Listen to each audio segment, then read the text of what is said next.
And I went in one class. So I said, what do you want me to do? They said, you sit at the beginning, do like Simon Cowell.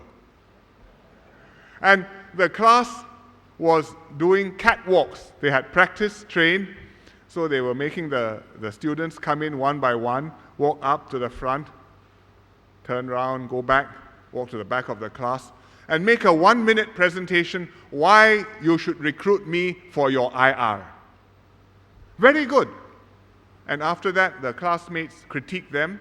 You speak louder, speak slower, speak more clearly, more eye contact. Relax, put your hands down. Don't be so nervous. And you feel a little bit embarrassed if you are criticized, but you learn. And so when you go for your job interview, your chances improve. So with proper preparation, they had 1,800 applications, 1,300 successful. 70% success rate. Not bad.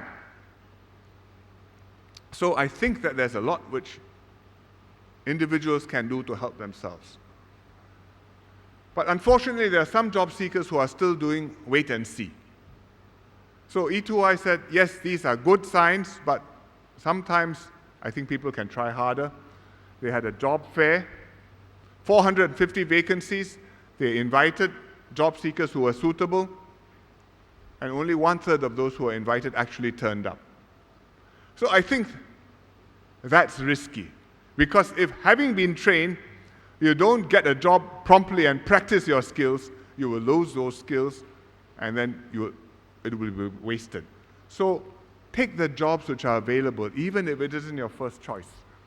Join the more than 10,000 workers who've already found the jobs through the WDA and E2I, and you can find many opportunities and build successful careers.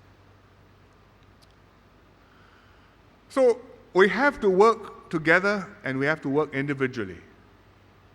But under stress, Singapore must stay united. How do we do that? All countries are under stress in this period. All face similar problems. But the way Singapore has responded as one team, effectively, rationally, decisively, that has helped us to stand out, that this is Singapore united. The critical question is, in a downturn, is not whether you want to stay united, but how can you do it? We are going to come under stress. The stresses may get stronger. We have to unite cohesively as the economic pain deepens. Can we do it? Singaporeans ourselves want to know the answer. Investors also want to know the answer. Recently, I hosted the board of one American MNC to dinner. They brought their whole board here, their top management. They spent 1 week in Singapore. They wanted to see Asia, and EDB persuaded them that Singapore is a good place. Come and see Singapore as well. Over dinner, we had a Q&A. One board member stood up and asked me, directly, he said, what are the stress lines which you expect to see in your society during this downturn? Because every society comes under stress. Where are your problems? What are you going to do about it? I told him honestly and frankly that there are 3 potential divides in our society which we have to overcome. First, between Singaporeans and non-Singaporeans. Because in hard times, Singaporeans think that the non-Singaporeans are taking their jobs away from them. It's a mistaken view, because the MNCs need these skills and these workers from all over the world. And the non-Singaporeans will expand the pie, create more jobs for the Singaporeans, and if you didn't have the non-Singaporeans here working beside us, alongside us, jobs may not be there in the first place. And the IRs are one good example. We've never had casinos before. At least I don't know of any casinos which we have had before. So very few Singaporeans have any experience working in one in Singapore. But you need to work a casino. So you need some foreigners to run some of these operations. And that's why SANS has to bring in people from overseas. So does Genting have to bring in people, some from the Philippines. I see that the Philippine newspapers reported this, and there was a bit of a reaction in Singapore. But it's a reality. When I went to E2I, they were interviewing Singaporeans for the casino. So I talked to the lady in charge. She didn't quite sound Singaporean. I said, "Where are you from?"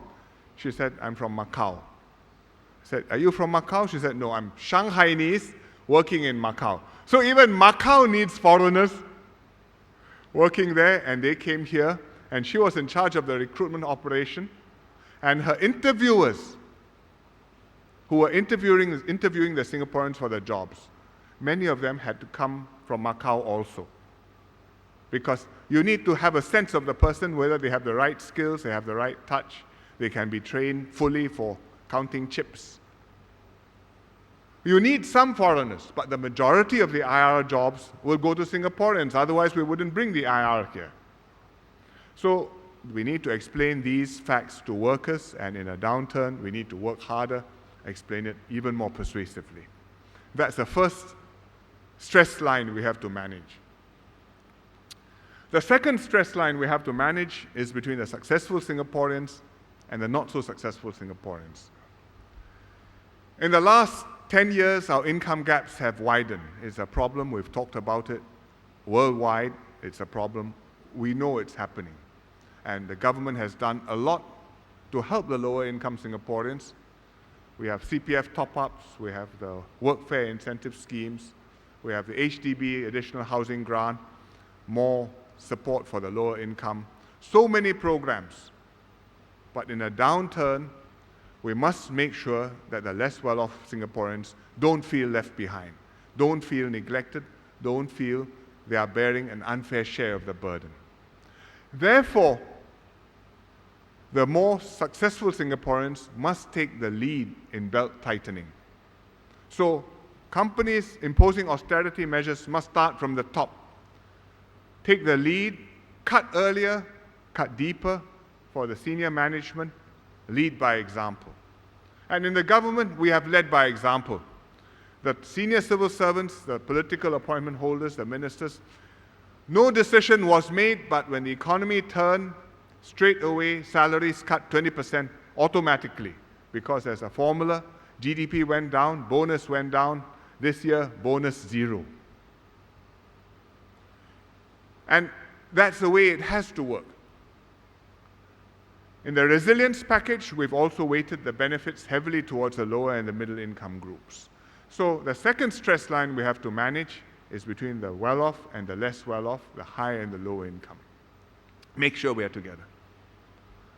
The third stress line is between different races and religions in Singapore. Race and religion are permanent fault lines.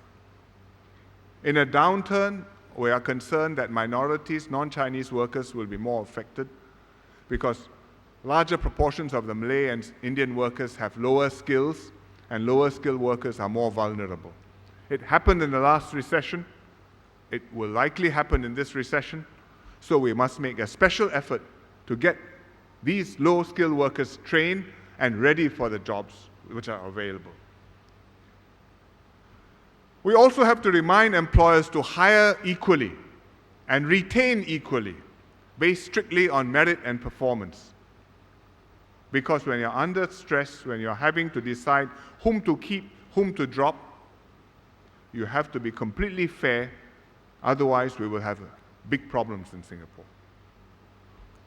This is as far as the economy is concerned, and as far as race is concerned, but we also need to continue to build trust and confidence between different religions to enlarge a common secular space that Singaporeans share. And that way, all groups in Singapore will have maximum freedom to practice their different faiths in their private spaces.